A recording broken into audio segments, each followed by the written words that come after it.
Hi there everyone, it's Cassie Trask. Welcome back to the ScrapbookPal YouTube channel. Today we're going to be making a fun Christmas card using some Spellbinders products. We have this new Deck the Paws die set along with the stamps that are with it. It's so stinking cute. I'm kind of obsessed with it. He's darling. We're going to pair that up with the BetterPress plate called Peppermint Twist. I actually really love this plate because I think, yes, it could be used for Christmas, but it can be used for so many other things depending on the color you decide to use. So yeah, we're going to have fun putting those two together. As you can see, I have various cardstocks off to the side, and I have a BetterPress ink as well that's garnet. So let's go ahead and get started.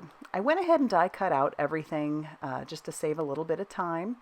And we're going to add a little bit of dimension to these by bringing in some distress inks along with the little mini ink blending tool. I love doing this. So we've got Mowed Lawn, and I'm doing that on just the sides of our Christmas tree because it won't show on the top or really the bottom.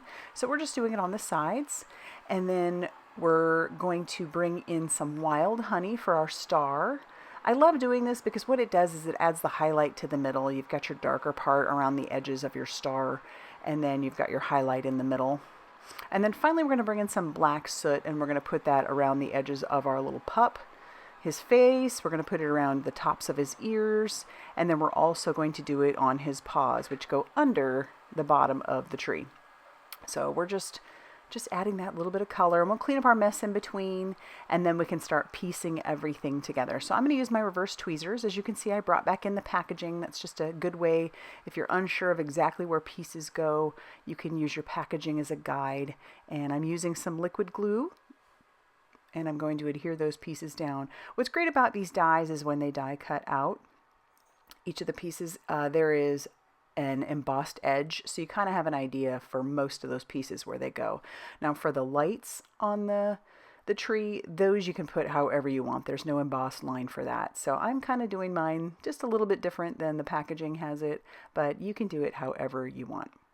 And so this piece is just the black piece. I'll put the other black piece down at the bottom. And I went ahead and die cut out all these little, not quite red, they're more of like a rosy, dark pink. And so we're going to use those as our lights. I decided to just keep everything that one color.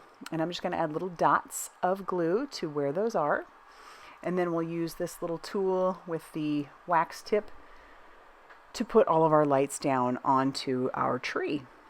And there's quite a few of them, and I think it die cuts out more than what you actually need, which is great just in case you happen to lose them because they're kind of small.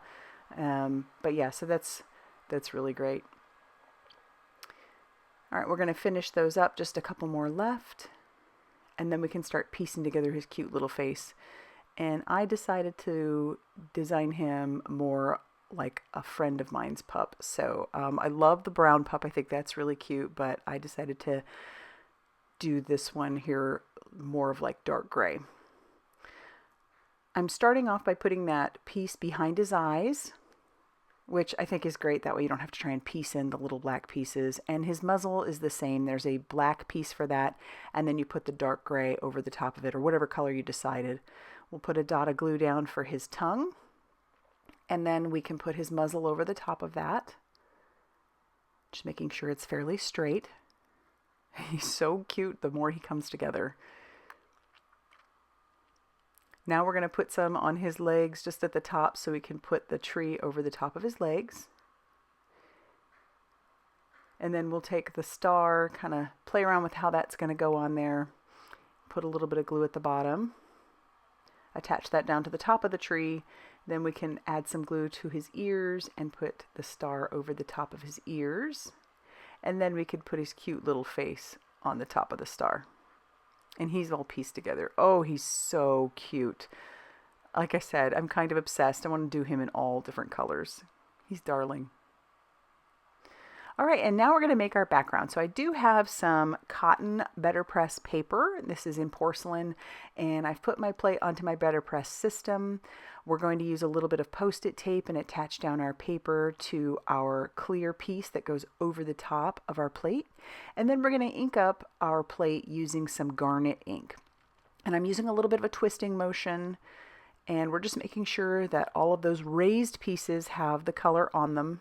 If you've never used a letterpress system before, or the BetterPress in this case, it's so neat to have not only the color on there, but to have an embossing on it as well.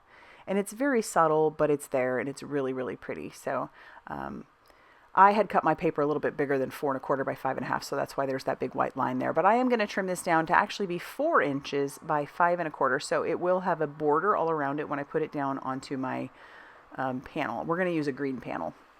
So I'm trimming this down on all 4 sides, about 1/8 of an inch. And then we can attach this down to this green panel that measures 4 1/4 by 5 1/2 inches. So that will cover the full front of an A2 size card. And so that's ready to go. We can attach this down to a card base, but I'm showing you that the raised images on there are so neat. And our little mischievous dog is going to be so darling on the front of this card panel. So our card base measured 5 1/2 inches by 8 1/2 inches and was scored at 4 1/4. And so we use some liquid glue to adhere our panel down to the front of the base. But now we need to get our sentiments ready. And so there, it comes with 3 sentiments. We're going to use 2 of them, one for the outside, one for the inside. And that first one for the outside is going to read, "Deck the Paws with love and light," which is so cute. Love and lights. And then the inside one will say, "Merry Christmas to you and your pack." Really sweet. To attach down our dog and our sentiment, I am going to use some 3D foam squares. These are from Scrapbook Adhesives, and I like to use not only the big ones, but I also like to use the smaller ones that you can get, and they come in black and white. So, and I have some of both. I tend to use the white ones more often than I do the black ones, just because those are what I grab. They're just right there, usually in the front. If I were doing this onto a dark card panel, I could see the black ones being perfect for that. So I'll peel off all of the release paper, and we're going to stick our pup right down in the center.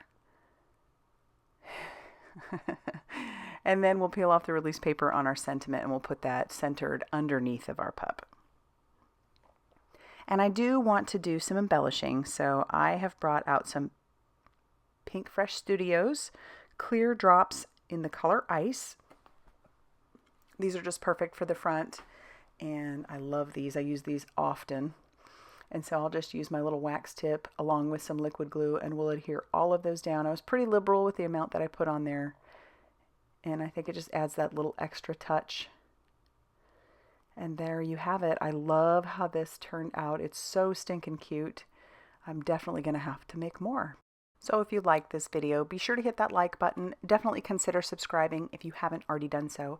And be sure to check out all that ScrapbookPal has going on over on their blog, Facebook page, and Instagram for more crafty inspiration. Thanks for stopping by, and we'll see you soon.